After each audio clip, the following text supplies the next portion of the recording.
Assalamualaikum warahmatullahi wabarakatuh. Perkenalkan, nama saya Faisal Ardiansyah Darius, NIM 2655036 dari kelas B. Di sini saya akan mereview materi pertemuan ke-8 manajemen proyek TI tentang proyek konstan manajemen. Tujuan pembelajarannya memahami pentingnya manajemen, biaya proyek dan lain-lainnya. Bisa dilihat pada gambar. Proyek TI memiliki track record yang buruk untuk memenuhi tujuan anggaran. Studi CHOS menemukan bahwa rata-rata kelebihan biaya yang harus dikeluarkan adalah antara 180% pada tahun 1994 sampai dengan 56% pada tahun 2004. Biaya dan manajemen biaya proyek. Biaya adalah sumber daya yang dikorbankan untuk mencapai sasaran tertentu. Biaya biasanya diatur dalam satuan moneter seperti rupiah, dolar, dan lain-lain. Manajemen biaya proyek mencakup proses yang dibutuhkan untuk memastikan bahwa proyek diselesaikan dengan biaya yang sudah disetujui. Proses manajemen biaya proyek yang dimulai dari planning constant, kemudian proses, kemudian output. Bisa dilihat pada gambar. Dan ini contoh project constant management. Ada constant estimasi, constant budgeting, constant control. Prinsip dasar manajemen biaya. Pertama, profit atau keuntungan, di mana pendapatan dikurangi pengeluaran. Kemudian margin profit atau rasio pendapatan terhadap profit. Kemudian siklus hidup pembiayaan atau total biaya untuk memiliki sebuah produk atau layanan, atau biaya pengembangan ditambah support. Kemudian ada cash flow analysis, kemudian ada biaya atau manfaat yang nyata, kemudian ada biaya atau manfaat yang tidak nyata, atau biaya atau manfaat yang sulit diukur dalam istilah moneter. Kemudian ada biaya langsung atau biaya yang didapat secara langsung, dihubungkan dengan proses menghasilkan produk atau layanan proyek. Dan juga yang terakhir adalah biaya tak langsung. Estimasi biaya. Manajer proyek harus menganggap serius bahwa estimasi biaya jika mereka ingin menyelesaikan proyek sesuai anggaran.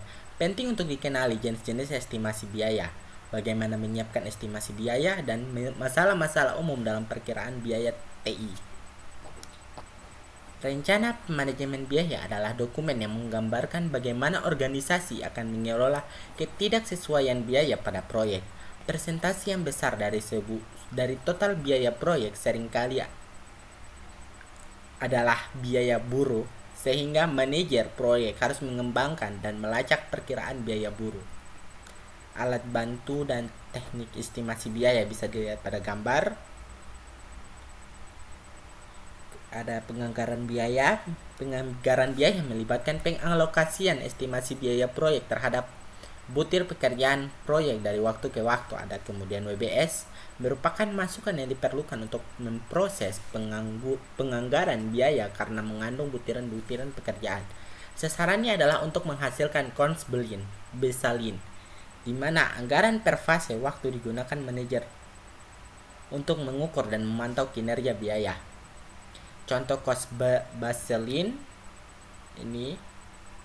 Kemudian pengendalian biaya.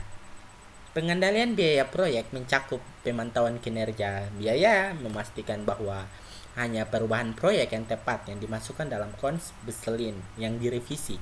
Dan yang terakhir adalah menginformasikan pemangku kepentingan proyek tentang perubahan proyek yang akan mempengaruhi biaya. Kemudian adalah Earned Value Management, EV atau EVM.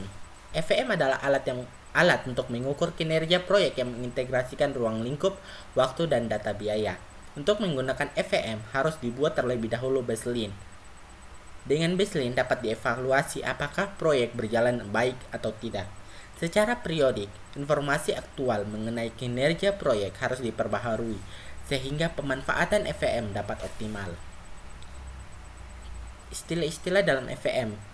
Yang pertama ada plan value atau PV, adalah rencana porsi total estimasi biaya yang sudah disetujui untuk dikeluarkan pada sebuah aktivitas selama periode tertentu. Kemudian ada actual cost atau AC, adalah biaya total langsung maupun tidak langsung yang digunakan dalam rangka menyelesaikan pekerjaan sesuai aktivitasnya selama periode tertentu. Kemudian adalah earned value atau EV, adalah estimasi nilai atau value pekerjaan fisik yang sebenarnya telah selesai berdasarkan rate of performance atau RP, yaitu perbandingan pekerjaan yang selesai terhadap pekerjaan yang rencananya diselesaikan dalam waktu tertentu.